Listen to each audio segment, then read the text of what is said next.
This is Scientific American's 60-Second Science. I'm Jason Goldman. In the early 19th century, the fur industry reached what was then known as the Oregon Territories.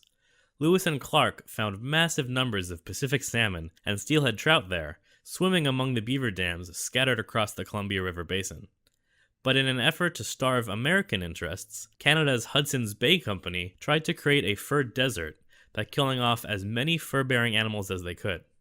As a result, beavers had all but disappeared from the area by the year 1900, and once the beavers and their dams were gone, fish populations dropped.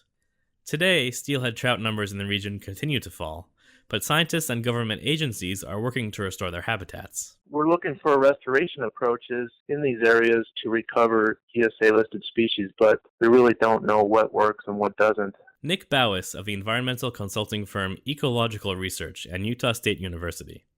He says that the U.S. spends $1 billion each year to restore watersheds, but without any real empirical information to guide those efforts. So Bouwes and his team tested the idea that by helping beavers, they could help the fish. Dams naturally alter the flow of streams, providing fish with a variety of suitable habitats, but the watersheds have become so degraded that there's not enough woody vegetation available for the beavers to build strong dams.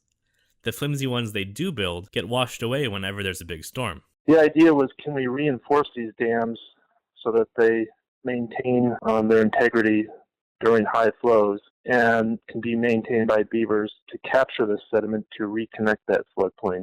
For 7 years, the researchers compared Bridge Creek, which had lots of artificially strengthened dams, to Murderer's Creek, which had none. And in Bridge Creek, the fish flourished, despite the view held by some that beaver dams are bad for fish. The results are in the journal Scientific Reports. Beavers, they're really good at making a mess of a system, and it's that messiness that is exactly what we're looking for by creating more complex fish habitat. And costing just $11,000 for each kilometer of stream, artificial dam reinforcements are much cheaper than conventional restoration methods, since the beavers do most of the work for us. And that is a damn good deal. Thanks for listening. For Scientific American's 60-Second Science, I'm Jason Goldman. Created using Powtoon.